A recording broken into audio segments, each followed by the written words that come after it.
Bom dia a todas e todos. As nossas boas-vindas a mais uma reunião do nosso ciclo de estudos. Hoje, retomando Savitri, começamos agora a caminhada do livro 7, o livro do Yoga de Savitri, aproximando-nos dos momentos decisivos e das culminâncias do poema e da narrativa. Como, mais uma vez, neste canto, Sri Aurobindo vai recorrer a metáforas ou imagens da terra, da beleza da terra, como que sendo uma expressão simbólica e, ao mesmo tempo, concreta de aspectos da dimensão tanto interior quanto da dimensão concreta da narrativa e do simbolismo do poema. Então, me pareceu oportuno retomarmos aquela abordagem que fizemos algumas vezes desta visão de Sri Aurobindo e a mãe de que a beleza é um aspecto da criação, da manifestação do divino, tão importante quanto qualquer outro, quanto o aspecto da existência, da consciência, do poder, da força de criação, de manifestação, da alegria, do deleite, da beatitude, do amor. A beleza está também entre estes atributos que são como que os fundamentos da criação universal. Então, vamos começar.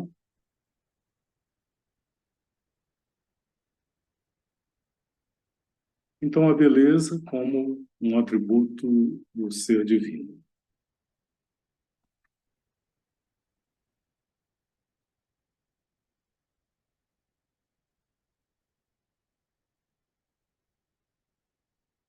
Deus é beleza e deleite, ocultos na variação de suas máscaras e formas. Sri Aurobindo.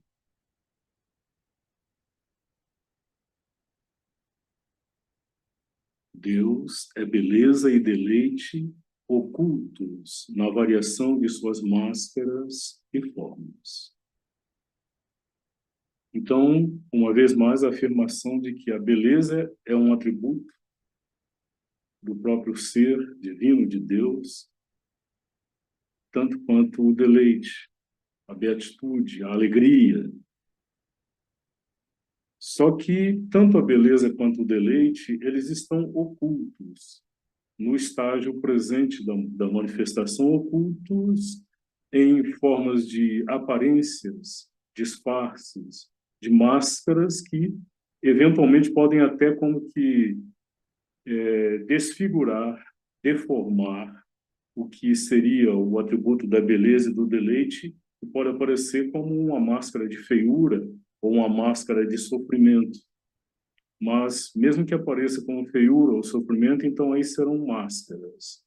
Não é a realidade essencial do ser divino. E formas. Então, esta beleza, tanto quanto o deleite, pode assumir inumeráveis formas. Então, cada forma da criação é como que uma configuração de beleza. E o progressivo despertar da consciência para a presença da beleza é que vai possibilitar que se perceba essa beleza. Até que um dia, possivelmente, poderemos percebê-la, tanto quanto o deleite, como que onipresentes em toda a criação. Aí, talvez não haja mais máscaras, mas apenas formas diferenciadas, como que a beleza e o deleite configurando-se até também na alegria da multiplicidade de formas de manifestação. Então, como máscara e forma, a beleza vai aparecer de diferentes maneiras, em diferentes graus, na criação, na manifestação.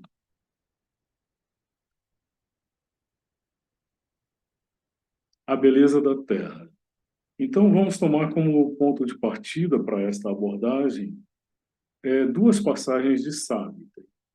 Savitri, na verdade, esse talvez não seja como que a feição principal do poema, mas é uma feição que, à medida em que vamos lendo e nos aprofundando, mesmo que ainda superficialmente na grandeza e na beleza deste poema, nós vamos percebendo como, numa certa medida, e de certa maneira, de forma central, o poema Savitri pode ser visto também como um hino, um cântico de louvor à beleza da terra, da manifestação universal, mas sobretudo da terra.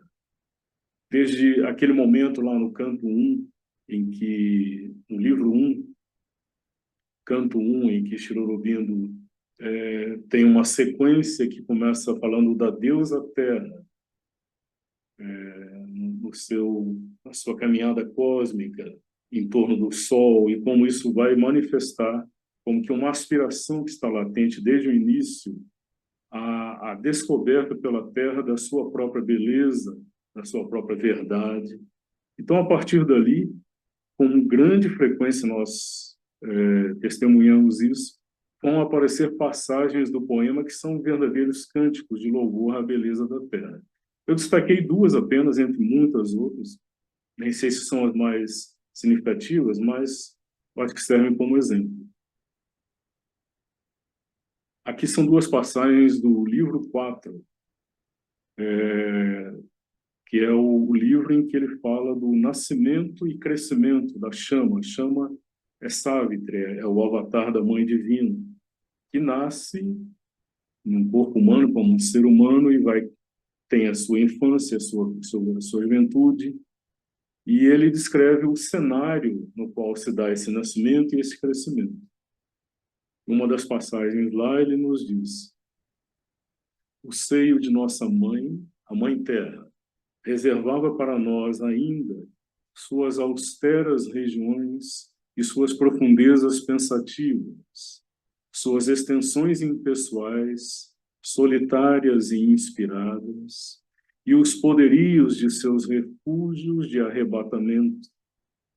Com lábios de musa, ela acalentava seus mistérios símbolo e guardava para seus sacramentos de olhos puros as fendas vales por entre seus seios de alegria, seus altares montanhas para os fogos da aurora e praias nupciais onde o oceano se deitava e o vasto canto de seus bosques profeta. Então aqui nós já vemos este aspecto em que ele, ao mesmo tempo, descreve com uma riqueza, uma profusão de imagens, que às vezes, no caso da tradução, beira a possibilidade de traduzir mesmo, e, ao mesmo tempo, ele como que revela, associa, de uma certa maneira, de forma simbólica, a esses aspectos da Terra, um aspecto simbólico. Ou ele, talvez, revele aquilo que é como que um significado espiritual destas formas e aparências da Terra. Então, ele associa vales, fendas, como que se fossem escoadouros por onde, às vezes, vão fluir rios, mas ele associa isso à alegria que flui da criação infinita da Mãe Terra. E as montanhas se tornam altares, verdadeiros altares para os fogos da aurora. Então, quando a aurora aparece, ela como que ilumina e encandece primeiro o topo das montanhas. Então, como se fossem altares onde um fogo está aceso, o fogo do ritual, do sacrifício, a beleza e a alegria da aurora. E praias nupciais onde o oceano se deitava. Então, a praia onde o oceano se encontra com a terra, ele visualiza esta imagem de um leito nupcial onde este casamento entre o oceano e a terra acontece. E o vasto canto de seus bosques profeta. Então, os bosques, com seu canto, os pássaros, os insetos, e a brisa e o vento, tudo isso é como se fosse um canto que anuncia, que antecipa.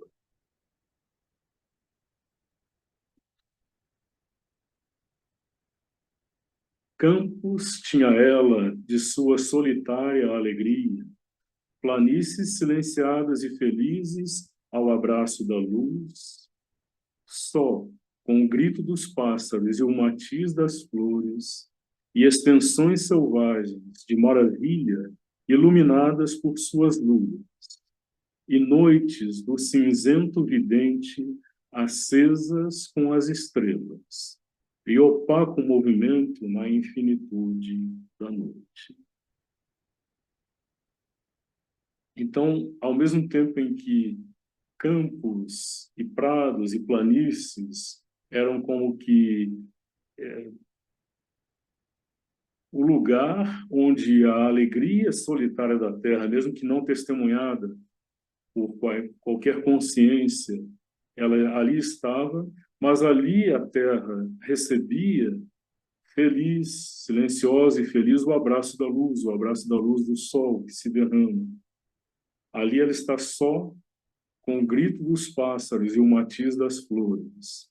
Mas também a noite transfigura e revela na terra uma outra forma de beleza, e extensões selvagens de maravilha iluminadas por suas luas, e noites do cinzento vidente acesas com as estrelas. O cinzento vidente é algo na noite que não se vê com absoluta clareza, uma presença ali, mas que é como algo que vê, e vê sobretudo porque a noite também é iluminada pelas estrelas. E o opaco movimento na infinitude da noite, para além da abóbada celeste, para o que se estende a partir dela para o infinito, pode-se apenas como que pressentir, antever o grande, imenso movimento das revoluções cósmicas universais. Por isso, o opaco não é algo que se perceba com absoluta clareza, mas que está aí acontecendo neste imenso cenário da borda celeste da noite. Uma outra passagem aqui, mostrando como essa beleza, como ele nos falou, ela assume máscaras e formas, e eventualmente podem ser formas inicialmente a nós estranhos, ou mesmo quase que hostis. A natureza tem também as suas extensões inóspitas para a presença, a habitação humana. E aqui ele parece nos colocar diante desse aspecto mais misterioso da natureza. A terra multiplicou para ela uma fronte mutável e a chamou com uma voz distante e inominada. As montanhas em sua solidão anacoreta, as florestas em seu canto multitudinário, descerraram para ela as portas da divindade mascarada. Em planícies sonhadoras, uma expansão indolente, o leito de morte de uma pálida véspera encantada, sob o esplendor de um céu imerso. Impassível, ela se estendeu como no findar de uma era. Ao mesmo tempo em que a natureza, como que mostrou-se como que a expressão que pode se tornar visível de uma presença divina que está aí disfarçada, mascarada, mas ao mesmo tempo algo de uma grandeza, de um mistério ainda permanecem aí. Ou atravessou um sôfrego bando de colinas amontoadas, erguendo suas cabeças para caçar um céu como um covil, ou viajou por uma terra estranha e vazia, onde cumes desolados acampavam num estranho firmamento. Mudas sentinelas sob uma lua perambulante, ou vagueou em mata solitária, tremenda, ressoando para sempre o canto do grilo. prossegue, é apenas uma vez mais a profusão, a riqueza, a abundância de imagens, em que uma imagem de um aspecto da natureza, de repente, se revela e se transfigura numa presença de um aspecto da vida ou mesmo da dimensão interior. Então, uma sequência de colinas sugere a ele imediatamente cabeças como que de feras que se erguem para caçar o céu. Ou a terra, a extensão desolada da terra se torna uma extensão onde cumes desolados das montanhas acampavam num estranho firmamento. Os cumes lá estavam e o firmamento lá estava, mas tudo aqui parece ser referir-se a uma dimensão estranha à nossa consciência, pelo menos da realidade da natureza. Esses cumes são mudas sentinelas sob uma lua perambulante. A lua atravessa a abóbada celeste, mas os picos, os cumes lá permanecem, mudos, como sentinelas. Ou vagueou em mata solitária, tremenda, ressoando para sempre o canto do grilo. Aquela dimensão da mata à noite, com seu mistério insondável, que apenas é cortada pelo canto dos insetos, dos grilos. Ou seguiu uma longa, reluzente estrada serpeante, através de campos e pastagens, polida em luz imóvel. Ou alcançou a beleza selvagem de um espaço desértico, aonde arado jamais foi lançado, nem rebanho pastou. E adormeceu sobre areias desnudas e sedentas, em meio ao selvagem chamado da noite de feras. Ele estava escrevendo as primeiras viagens de descoberta, de exploração de Savitri, na sua juventude, pela terra, pelos reinos adjacentes ao seu lugar de nascimento. Então, primeiro ela começa pelas regiões próximas, habitadas, familiares, mas depois ela vai adentrar regiões onde, permeadas por essa presença, este estranho e grandioso mistério. São apenas duas passagens. Depois, no próprio canto de hoje, vão aparecer outras em que a natureza é, ao mesmo tempo, o cenário e, ao mesmo tempo, é uma expressão simbólica daquilo que os personagens vivem e descobrem.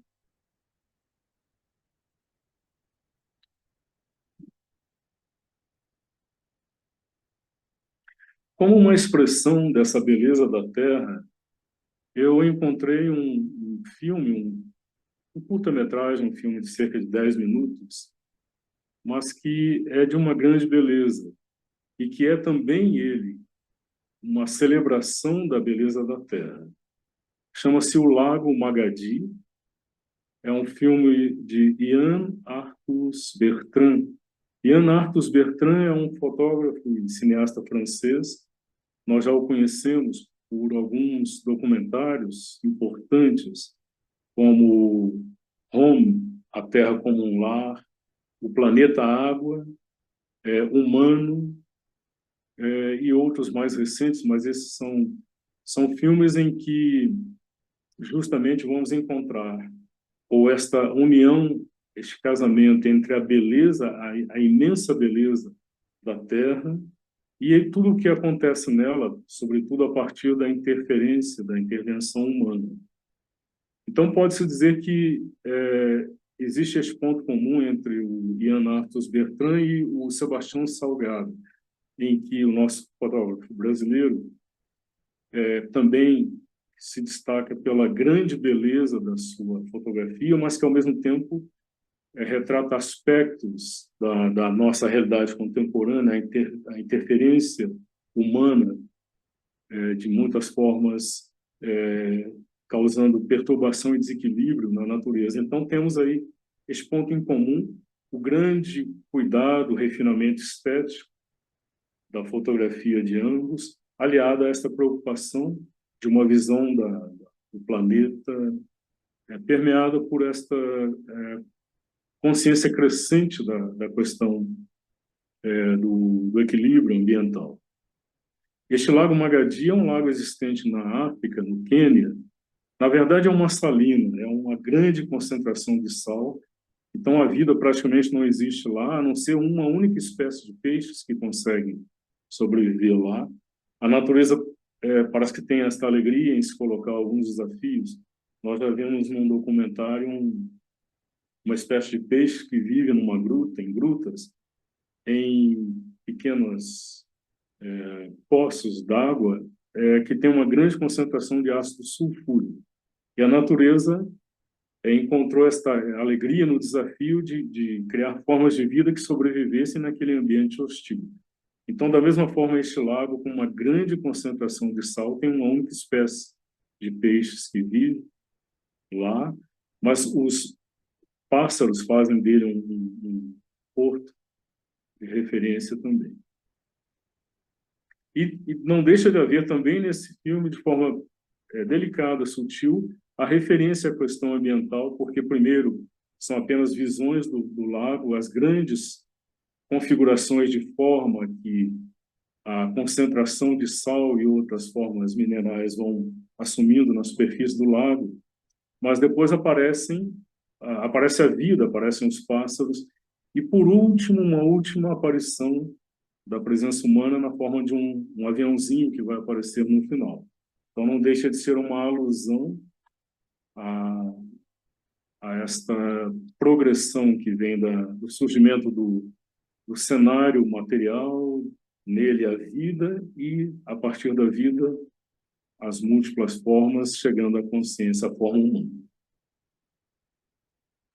Uma última observação, a música do filme aqui é acompanhado por uma trilha sonora de Armand Amar, um compositor francês que sempre, em geral, faz as trilhas sonoras dos filmes do Ian, e é sempre de uma grande beleza e uma grande unidade com a imagem.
a consciência humana que percebe e revela e mostra, ao mesmo tempo é a consciência que pode interferir, favorecendo os movimentos da natureza ou gerando desequilíbrio nela. É interessante observar como a trilha sonora é importante aqui, no sentido em que ela não apenas acrescenta uma dimensão de percepção emocional, mas ela como que revela algo, uma presença que já está aí, mas que, para nossa percepção, como que se intensifica com o que a música mostra. É o que, de certa forma, basicamente, a música de Sunil também faz em relação a Sadhu.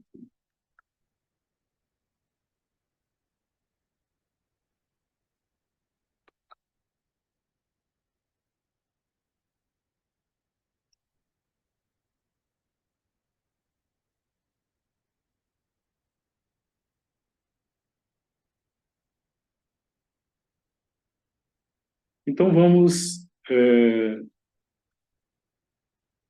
eu me permiti a licença de, antes de começarmos já o primeiro canto do livro 7, o primeiro quadro do canto 1 do livro 7, de retomarmos o último quadro do canto 2 do livro 6, aquele quadro em que é descrito o momento em que Narada, o sábio celestial, deixa o cenário terrestre e recua e volta para o seu reino celestial.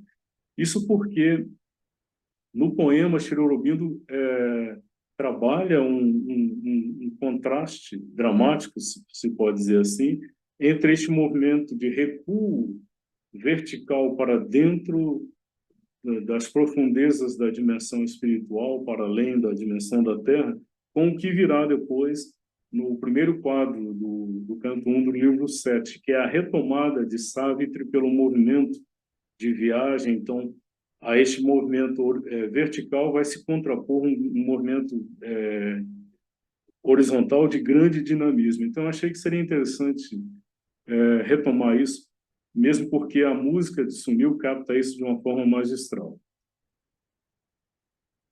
Então, a descrição do momento em que Narada parte, ele falou e silenciou e deixou a cena terrestre. Para longe da luta e do sofrimento sobre nosso globo, ele se voltou para seu distante lar, bem-aventurado. Flecha brilhante, apontando direto para o céu, o corpo luminoso do vidente eterno assaltou a glória púrpura do meio-dia e desapareceu, qual estrela que recua, desvanecendo-se na luz do não visto. Ainda, contudo, um grito foi ouvido no infinito, ainda para a alma que ouve sobre a terra mortal, uma alta, distante voz imperecível cantou o hino do amor eterno. Então, Narada havia anunciado a Savitri o destino selado da morte de Satyavan. Então, na superfície, era como que a negação daquela possibilidade deste encontro, mas ele deixa também implícito que isto é parte, este momento é parte da missão que Savitri tem a cumprir, e que esta missão é como que o resgate, a vitória do amor sobre a morte, não apenas no seu caso particular, o retorno de Satyavan, mas a vitória do amor sobre a morte na própria criação cósmica universal. Então, por isso, embora ele recue, haja esse ressoar deste cântico de um hino ao amor eterno.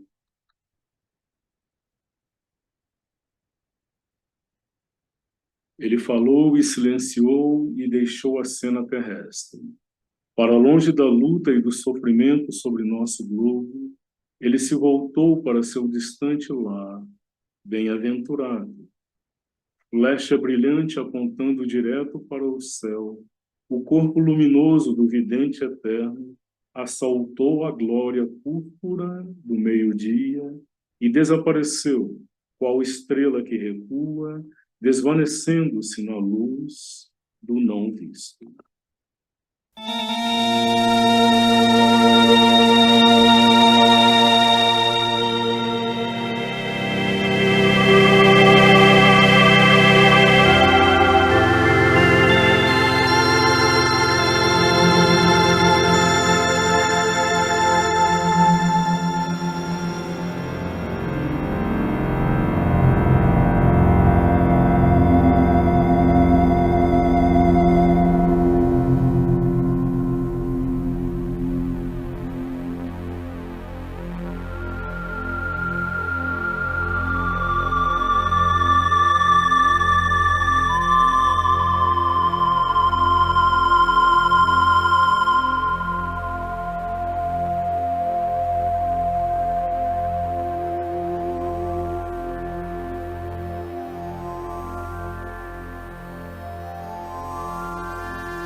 He spoke and ceased, and left the earthly scene.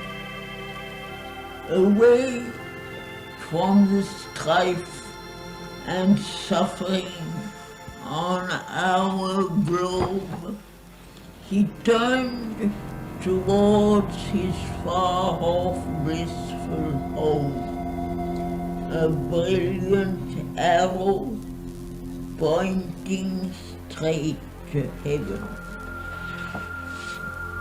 The luminous body of the eternal seer assailed the purple glory of the noon and disappeared like a receding star, vanishing into the light of the unseen.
Então, começamos o livro 7, que é o livro do Yoga, o Yoga de Savitri.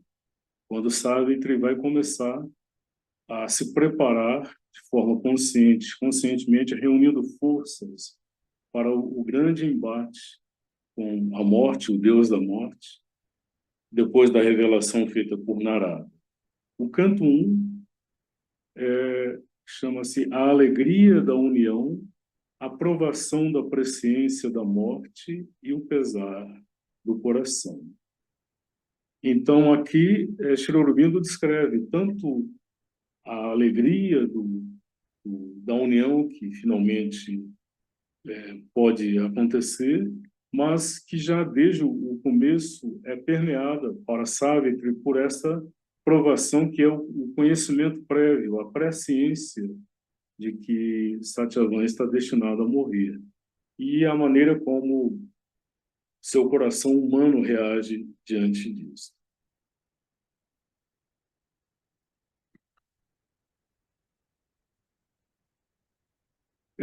Narada revelou a ela que Satyavan estava destinado a morrer em 1 ano. Ela se mostrou inflexível, não quis mudar a sua decisão. E o próprio Narada, como que ele fala, nós vamos lembrar, ele fala ao rei, à rainha, os pais de Savitri, para que não interfiram, não tentem mudar a decisão dela, porque aquilo que ele fala, sem falar inteiramente, que há uma grande missão espiritual envolvida nisso. O destino seguiu dela a senda antevista imutável. Esperanças e anseios do homem construíram as rotas viajantes que suportam o corpo de seu destino e conduzem sua cega vontade rumo à meta desconhecida. Seu destino dentro dele modela seus atos e rege. Sua face e sua forma já nasceram nele. Seu parentesco está em sua alma secreta. Então ela vai cumprir um destino que é o destino da humanidade como um todo e que foi sendo construído ao longo das miríades de experiências individuais e coletivas, porque cada destino individual, humano, ele já responde ou corresponde à realização progressiva de um destino espiritual, um destino da alma.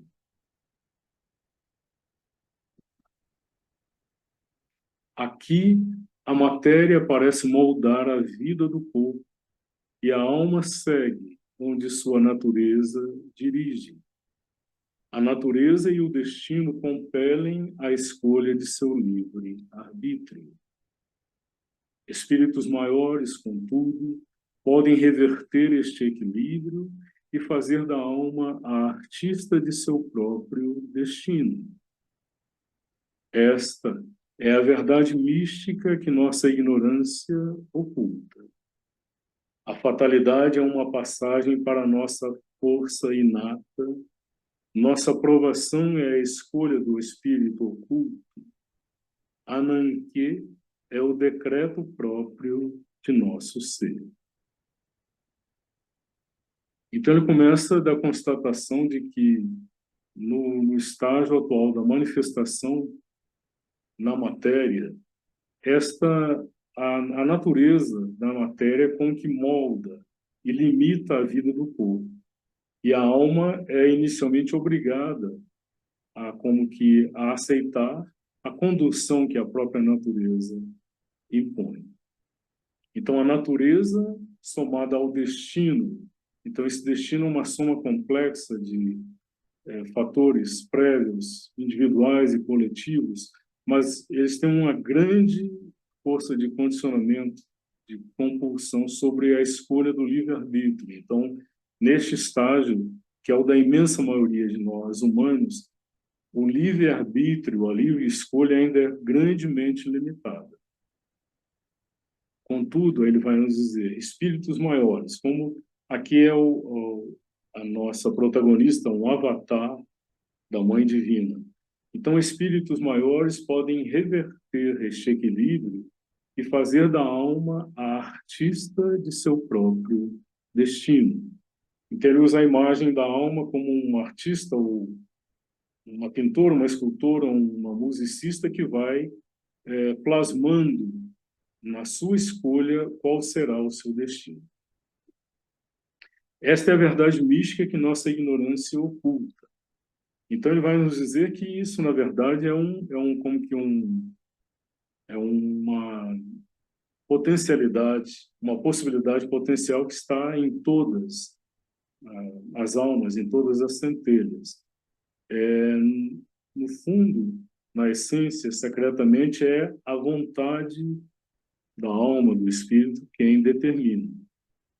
Há esta passagem, este mergulho para dentro das condições do acaso, do destino, mas isso é uma passagem na qual a força inata, a força que é inerente ao ser, vai como que se descobrir, se moldar, se fortalecer. E aí as provações, os obstáculos, as adversidades surgem como uma escolha do espírito oculto. Nós ouvimos aquela passagem que Narada diz que teu sofrimento é tua escolha. Então, todas as provações foram não escolhidas pela pessoa exterior, que, se possível, evitaria todo o sofrimento, mas pela alma, pelo espírito oculto, que encontra nessa aprovação a melhor e mais rápida e eficiente forma de como que se fortalecer e como que potencializar, acelerar a sua manifestação. Ananke, ele toma um termo grego para aquilo que é como se fosse uma fatalidade, um destino decretado. Mas aí ele nos diz, na tragédia grega, os personagens geralmente são como que as vítimas impotentes de destinos trágicos que são impostos a elas de forma arbitrária. Mas aqui ele nos diz, não, Ananke é um decreto, sim, mas é do próprio ser, do nosso próprio ser. Quando ele existe, quando ele acontece. Cumpriu-se tudo aquilo que o coração de Sávitri, com a doçura da flor e adamantino, apaixonado e calmo, tinha escolhido e, na senda inflexível de sua potência, forçou ao seu resultado a longa curva cósmica. Uma vez mais, ela se sentou atrás de altos cascos apressados. Uma rapidez de esquadrões empouraçados e uma voz de longe ouvida de carruagens a levaram para longe de seu lar. Então, naquele destino, aquela aprovação suprema que se coloca diante dela, está se cumprindo algo que o próprio ser de Savitri, com a doçura da flor e a firmeza, a dureza do diamante, que é ao mesmo tempo intenso, apaixonado e calmo, havia escolhido e, na senda inflexível de sua potência, forçou ao seu resultado a longa curva cósmica. Então, essa vontade nela, no ser dela, como que modelou toda uma sequência de eventos que chega até a escala cósmica para que aquele evento, naquele momento, pudesse acontecer. E aí ela vai, agora retoma a narrativa, ela de novo vai entrar na carruagem e vai partir na direção de onde ela havia encontrado Satyavana. Essa passagem não diz isso, mas os pais a acompanham. E na passagem, uma terra reclinada despertou de seu mudo cismar e de uma vasta indolência ergueu seus olhos para ela. Montanhas mergulhando numa névoa reluzente, vastas terras que se revestelavam em sossego sobre os céus do verão, região sobre região espraiando-se ao sol, cidades como crisólitos na grande chama, e amarelos rios avançando, com juba como de leão, conduziam à margem esmeralda das marchas do Shalom, uma frente feliz para vastidões de ferro e picos austeros e titânicas soledades.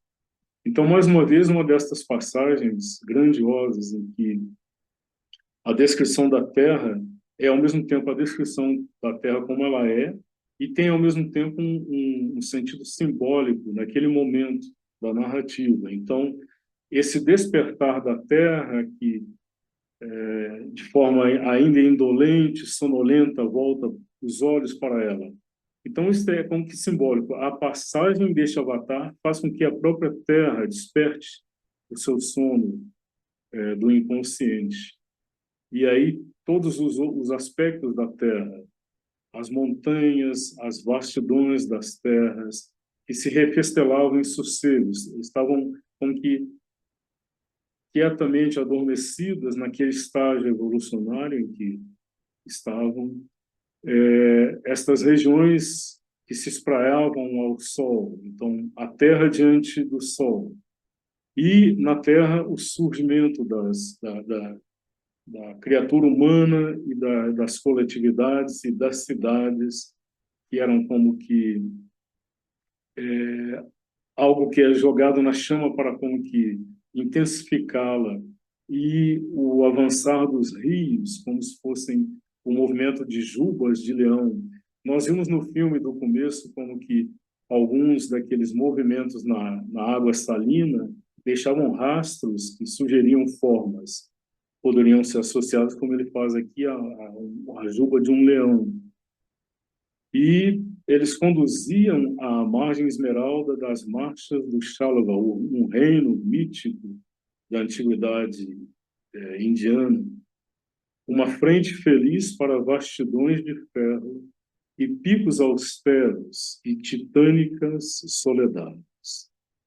Então havia aquelas partes da terra que começavam a despertar e participar daquele momento, daquele drama cósmico, e outras partes que apenas estão aqui testemunhavam. Uma vez mais era próximo o belo e predestinado lugar, as margens reluzindo com o deleite do arvoredo, onde ela pela primeira vez encontrou a face de Satyavan. E ele viu, como alguém despertando num sonho, alguma beleza e realidade atemporal, a doçura ouro-lua da filha do céu, nascida na terra. Então ela se aproximava do lugar, o lugar predestinado que Sri Aurobindo escreveu de forma tão bela no livro 5, e aquele momento em que, destacando-se do arvoredo, ela viu a silhueta de Satyavan, e ele, por sua vez, ao ver Savitri, algo nele despertou para a presença de uma realidade atemporal, fora do tempo, fora das contingências da vida. Ali estava um ser humano de beleza especial, a doçura ouro, lua, da filha do céu, nascida na terra, mas ao mesmo tempo o pressentimento de que era um ser especial, a filha do céu que nasceu na terra. O passado recuou e o futuro se antecipou. É como se fossem fundo nas eras, num reencontro que já teria acontecido lá, mas como que antecipando o que virá no futuro. Distante, agora, jaziam os salões espaçosos de Madrá, os alvos pilares esculpidos, as frescas alcovas sombreadas, os mosaicos coloridos dos pisos de cristal, os pavilhões ornados de torres, as piscinas onduladas pelo vento e jardins zumbindo com o murmúrio das abelhas, logo esquecidos ou uma pálida memória. O salpicar da fonte no vasto tanque cercado de pedras, o pairante transe solene do meio-dia pensativo, o cinzento de sonho da colunata na quieta noite, o lento erguer-se da lua deslizando à frente da noite. Então, como se ela rememorasse que a sua realidade mais próxima é de uma princesa que vivia no palácio, no reino, isso ficar atrás. Então, essa descrição de tudo aquilo que, não apenas as coisas exteriores, mas toda a vida que havia sido tido aquele cenário para se desenrolar, ficava atrás. Deixadas longe atrás, estavam agora as faces conhecidas, o feliz murmúrio de seda nos lábios do riso e o aperto cerrado de mãos íntimas e a luz da adoração em olhos queridos, oferecidos à soberana única de suas vidas. Aqui estava a solidão primeira da natureza. Aqui somente estava a voz do pássaro e do animal. O exílio do asceta na imensa, desumana floresta de alma obscura, distante do alegre som da conversa jovial do homem e de seus dias ocupados. Então ela deixava atrás não somente aquele cenário de harmonia e beleza, que era o palácio e seus aposentos e seus jardins, mas também tudo aquilo, toda a dimensão humana da vida, compartilhada com os entes queridos, a família e todos aqueles que a cercavam. Tudo isso ficava atrás e diante dela apenas esta solidão imensa, esse mistério que esta floresta imensa e mesmo desumana ainda encerrada. Então a conversa jovial, a partilha, a troca da vida humana comum ficava atrás.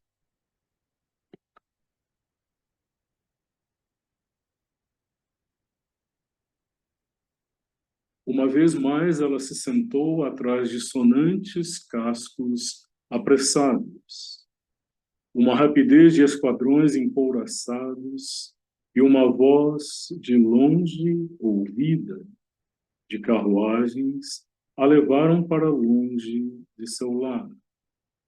Uma terra reclinada despertou de seu mudo cismar e de uma vasta indolência ergueu seus olhos para ela.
sat behind loud hastening hoofs, a speed of armored squadron, and a voice far heard of chariots bore her from her home.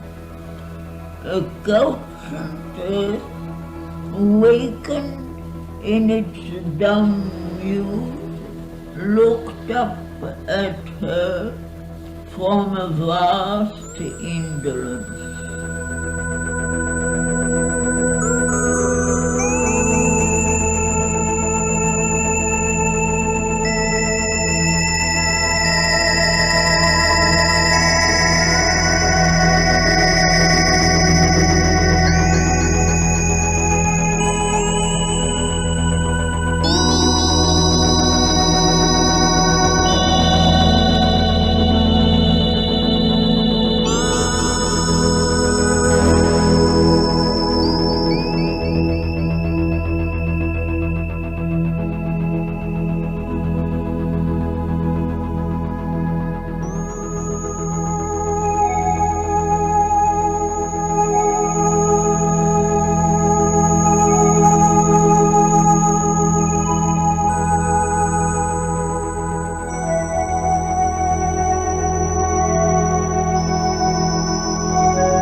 Percebemos então esta mudança na dinâmica da música em relação à do quadro anterior, da partida de Narada, como aqui surge essa dinâmica de um grande movimento de avanço,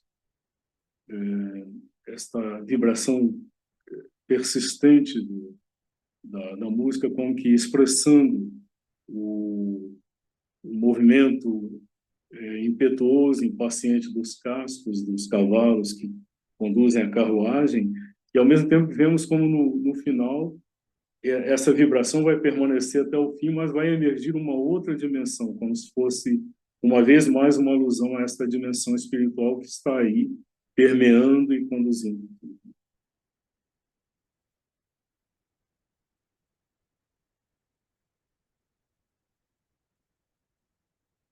Tendo chegado àquela rústica herdade, eles deram, não mais questionando a estranheza de seu destino, aquela que era seu orgulho e sua amada, ao grande rei Sebo, um régio pilar de poderio decaído, e à majestosa, alquebrada mulher que um dia foi uma rainha e que agora nada esperava para si mesma da vida, mas todas as coisas somente para seu único filho esperava.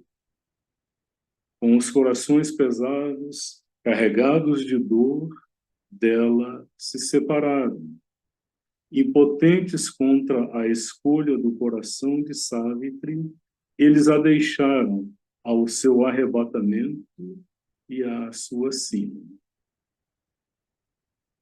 Então, houve aqui um salto na narrativa e chega-se ao momento em que os pais de Savitri estão diante dos pais de Satyavan. O pai de Satyavan é o rei Dilmatsena. É um rei cego, exilado. Então, aqui, possivelmente, já existe um simbolismo. Ele está exilado fora do seu reino, destituído do seu poder e cegado, sem o atributo, o poder da visão. Então, talvez uma alusão a algo da consciência decaída, a consciência que perdeu algo dos seus atributos. Mas na descrição de Sri Aurobindo, este rei é um régio pilar de poderio decaído. Então, não é um ser humilhado pela queda, mas ele mantém na queda a dignidade, a soberania do seu estado de um rei. Então, é um pilar decaído, mas que mantém em si toda a sua força, a sua dignidade, a sua majestade. Ao lado dele, a rainha, majestosa, mas alquebrada pelas vicissitudes da vida. E um dia foi uma rainha com todo o poder e atributos desta condição, mas agora é apenas uma mãe que já não espera nada para si, mas que deposita todas as suas esperanças no futuro do filho, o príncipe Satyavan. Este, por sua vez, vivia ali, acompanhando, cuidando dos pais. E aí mais um salto na narrativa, agora já falando dos pais de Savitri, que haviam como que, a partir mesmo da advertência de Narada de que não interviessem, então eles tiveram que se conformar com o destino e entregam nas mãos dos pais de Satyavan o destino da sua filha e se preparam para partir, com os corações pesados, carregados de dor, dela se separaram, impotentes contra a escolha do coração de Savitri, eles a deixaram ao seu arrebatamento e à sua sina. Então eles deixam Savitri sabendo que os primeiros meses serão de arrebatamento, de felicidade, mas que à frente inexorável uma sina aguarda. E nós teremos então na música que como que revela muito da gama imensa de percepções, de nuances, de dimensões e sentimentos que os versos expressam, nós vamos perceber uma mudança num dado momento, que é como se fosse a mudança do momento em que a felicidade começa a se velar, porque começa o despertar da consciência de que aquele momento fatídico já se aproxima. E as imagens ainda mantêm essa referência às árvores, o símbolo de Savitri, na descrição do próprio Ashwapati, e também do cenário onde eles estão. O cenário, a ermida, em que os pais de Satyanarayana vivem com ele, é uma floresta.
Arrived in that rough wood homestead, they gave, questioning no more the strangeness of her fate, their pride and loved one to the great blind king.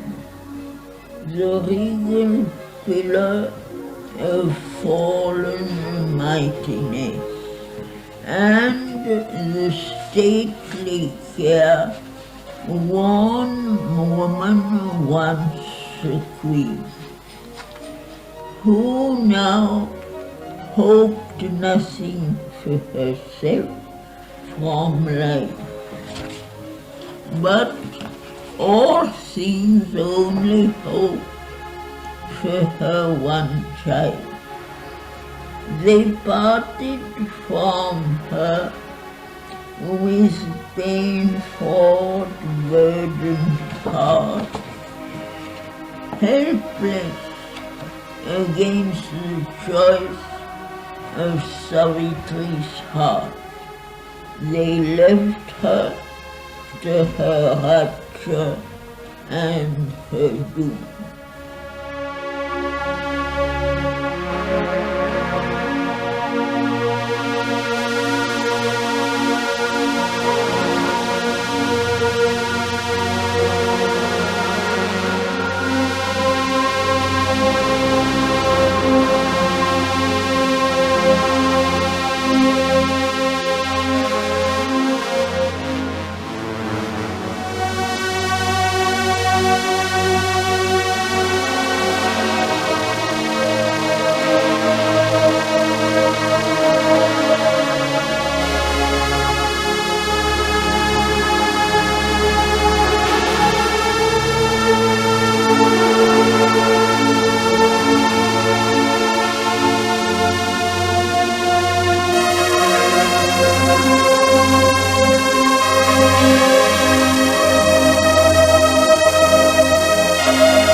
Temos ainda um quadro que descreve a maneira como Savitri vai se colocar ali, nessa nova vida, nessa nova realidade.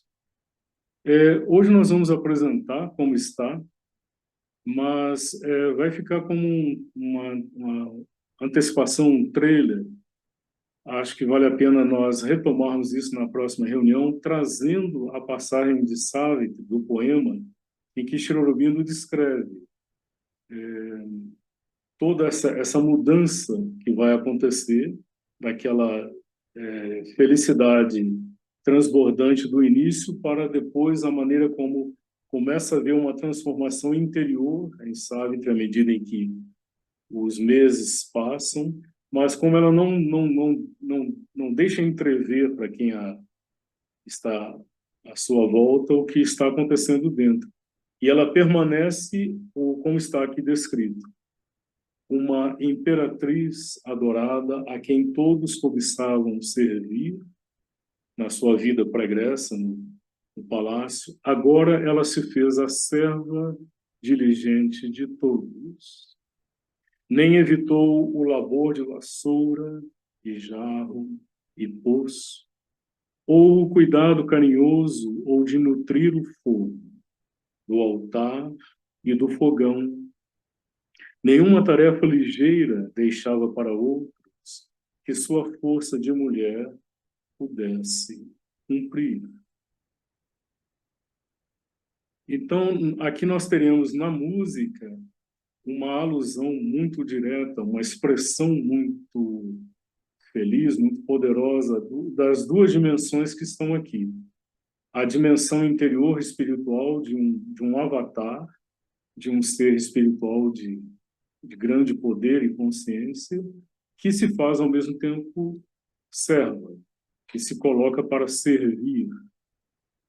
Algo como faz lembrar aquela alusão de Sri Aurobindo no poema Deus, quando ele fala aquele que rege sobre os que podem e sabem é o servo do amor.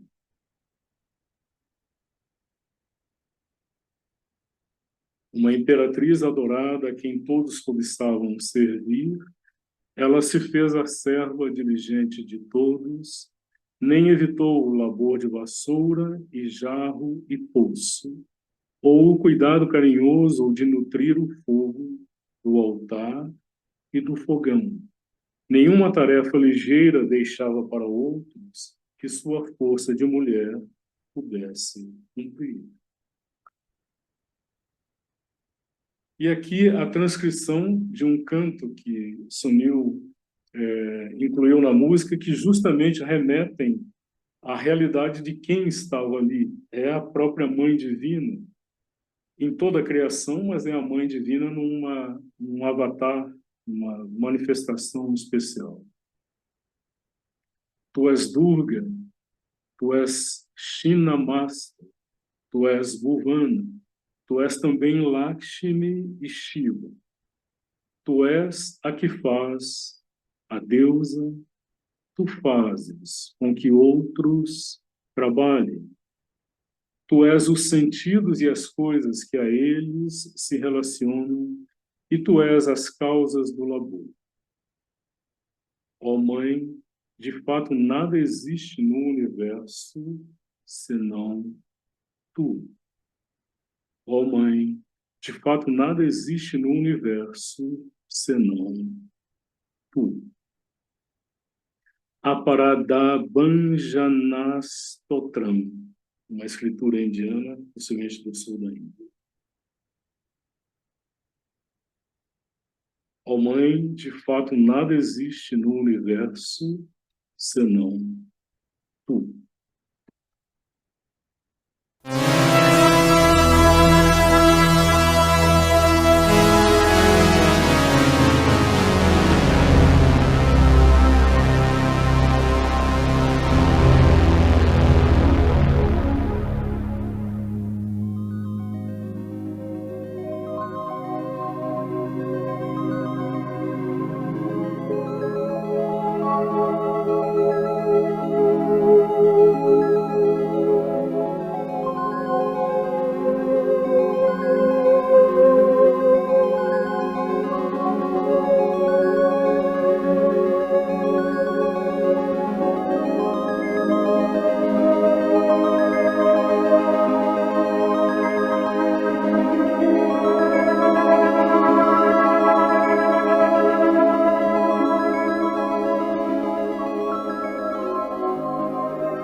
Tempest, all once viewed to serve, she made herself the diligent serf of all,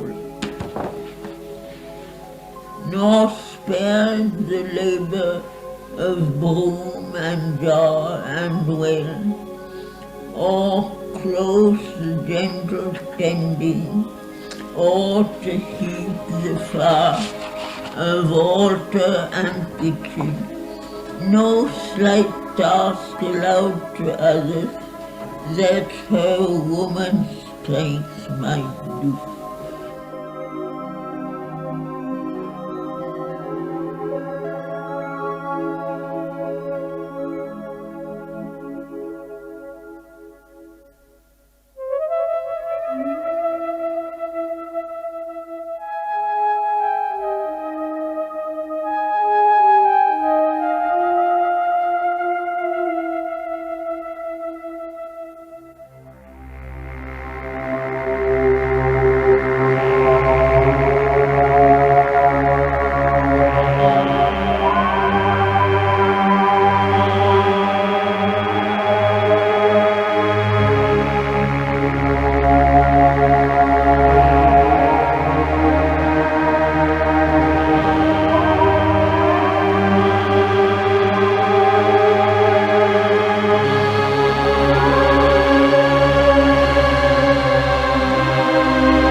त्वं दुर्गा छिन्नमस्ता त्वमसि च भुवना दञ्जलक्ष्मीः Shiva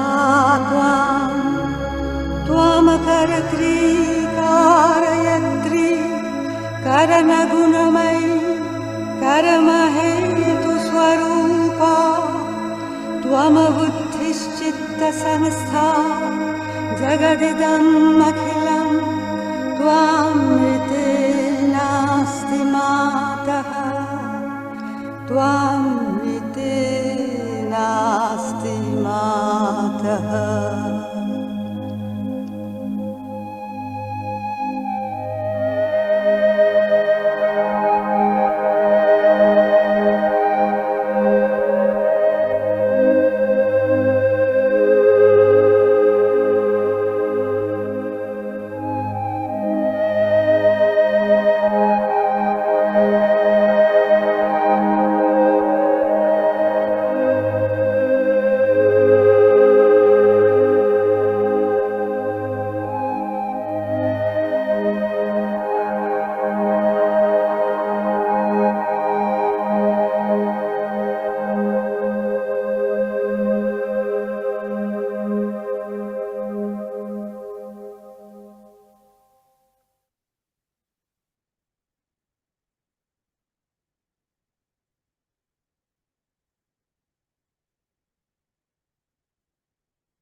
Então, concluímos aqui esta etapa da jornada, retomamos deste ponto aqui, como eu disse, trazendo a passagem que é magnífica do poema em que Sri Aurobindo descreve.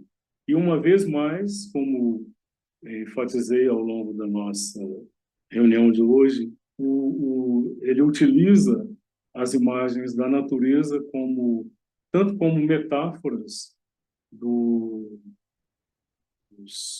quadros interiores, das dimensões interiores e sentimentos também dos personagens, como, na verdade, fazendo uma referência àquilo que a natureza secretamente é, aquilo que as suas expressões exteriores começam a manifestar também.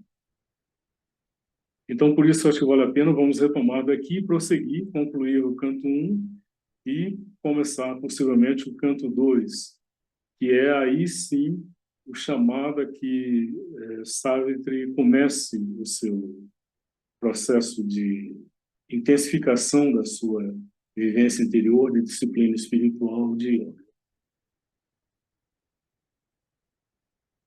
Temos aí alguns minutos, caso alguém queira se manifestar, esclarecer algum aspecto.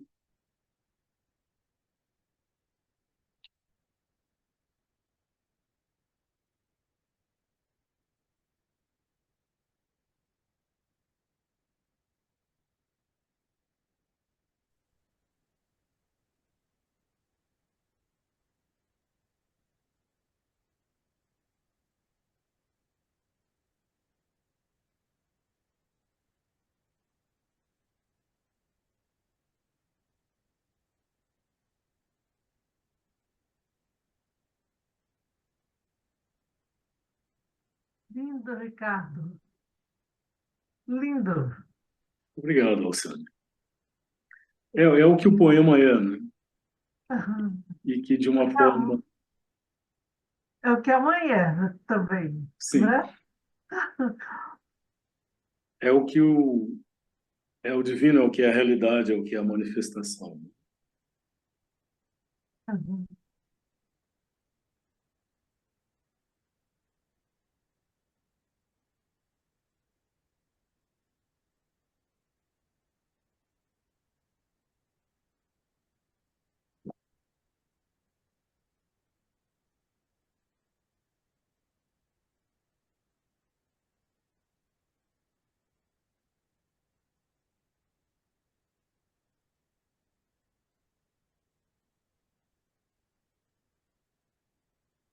O Luciano tem uma estatueta aí, é Durga? Bom dia, Ricardo. Bom dia. Eu não conhecia esse. Conheci quando em Rishikesh.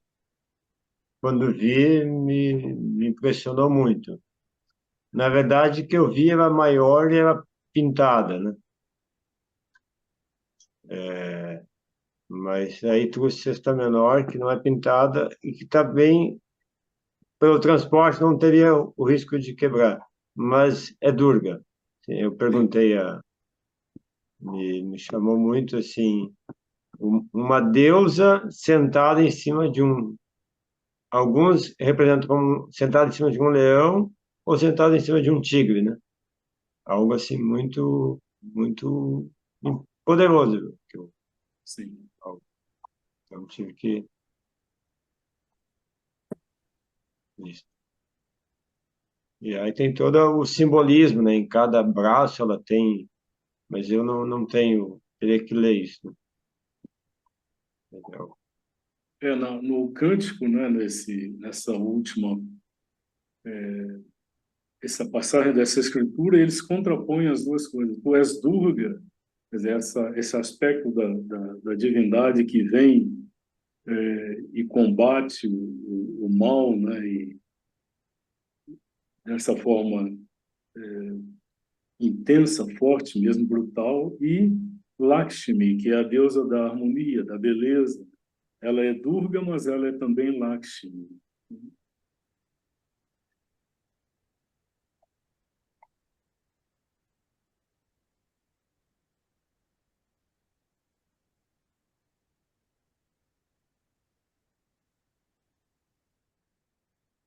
Ricardo, Ricardo, Sim, sim, você Alcione. conhece, sim, você conhece a música Comunhão, do Milton Nascimento? Acredito que sim. Eu não estou associando o nome à música, Alcione, mas eu acredito que sim. Sei. Tem um trecho que ele fala, a mãe ensina que ela é sábia, sabe? Mas é linda a música. Quando a gente se encontrar, eu vou.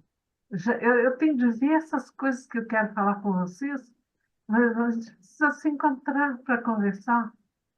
Sim. Temos uma oportunidade agora pela frente aí em agosto, né? Agosto, né? Agosto eu já tenho uma coisa, não sei se eu já falei. A mãe ensina que a gente não deve ficar falando antes de acontecer, não, né? Mas eu vou levar uma flor de lótus, Que sabe? bom. É. Sim, porque em agosto nós temos tanto a Semana Xirourubindo, né, que já está divulgada, mas temos também, vamos ter aqui em Belo Horizonte alguns momentos de encontro de leituras de Ariamani sobre os ensaios sobre a Gita, né? E, oportunamente a gente vai divulgar a data, local e tudo mais, mas esses encontros já estão acontecendo em alguns lugares, né? E vão continuar acontecendo até agosto, quando será a vez de Belo Horizonte. Sabe, Ricardo, semana passada, domingo, na igreja, eu vou à missa aos domingos, né? Da Sim, Igreja Católica. E aí, aí o rapaz, eu estava com o anel que eu trouxe da Índia, né? Da minha viagem à Índia, que até dei para as meninas, para a Lenora e como é que chama sua esposa?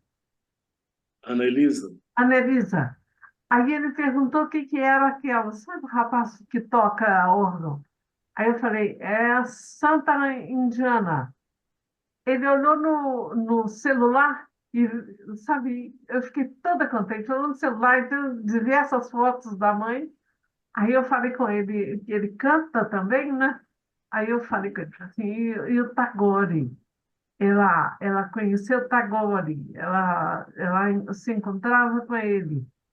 Aí ele olhou também, está agora no celular, sabe? Eu fiquei toda contente. Sim. Rapidamente você falou de Tagore, eu me lembrei que tivemos um momento de aproximação hoje.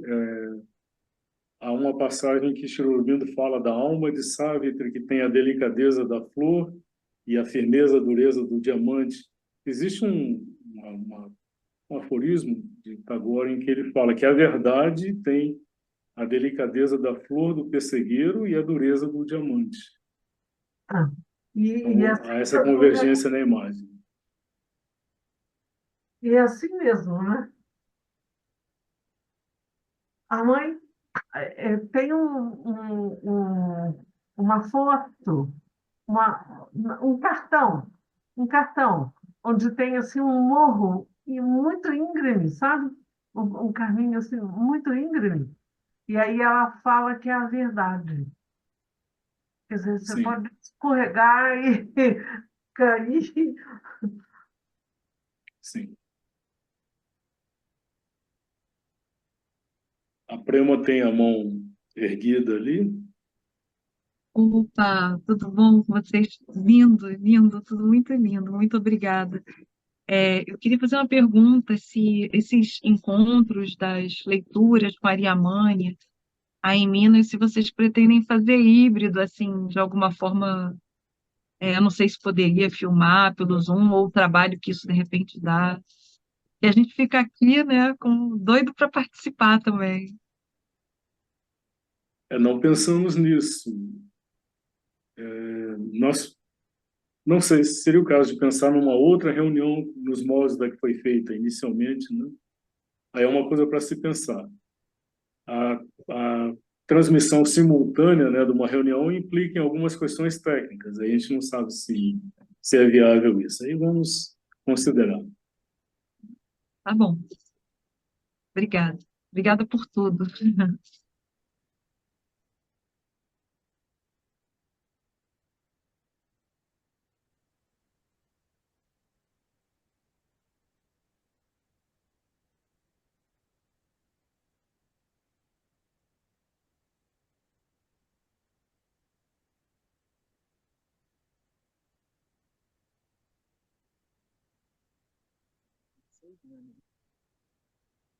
Acho que aquele momento em que o computador interrompeu o PowerPoint, acho que ele estava querendo me dizer, você se esqueceu de chamar atenção para aquela mudança da dinâmica que eu tinha mencionado antes da música, né? Mas acho que ficou evidente para todo mundo.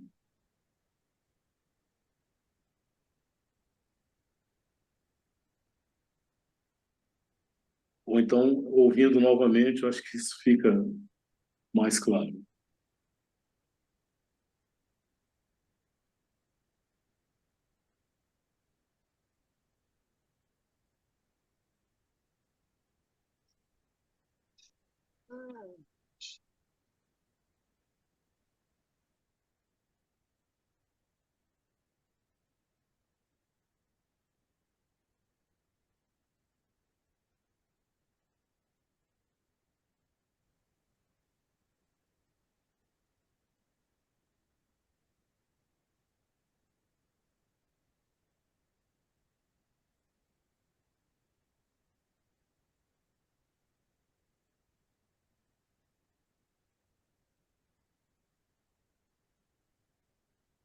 Bom, talvez seja mesmo o caso de deixarmos que a vibração da música e do poema se assentem mais dentro de cada um de nós, né?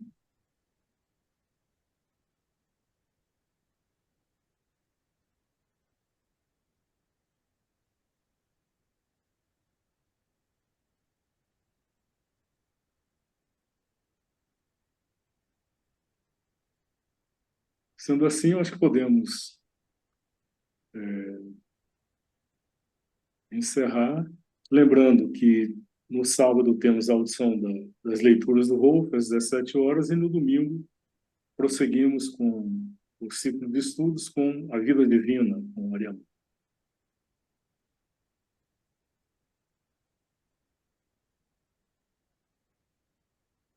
Então, agradecendo a todos e todas a companhia, a paciência, vamos nos despedindo aqui. Uma boa semana, um bom domingo, uma boa semana para todos.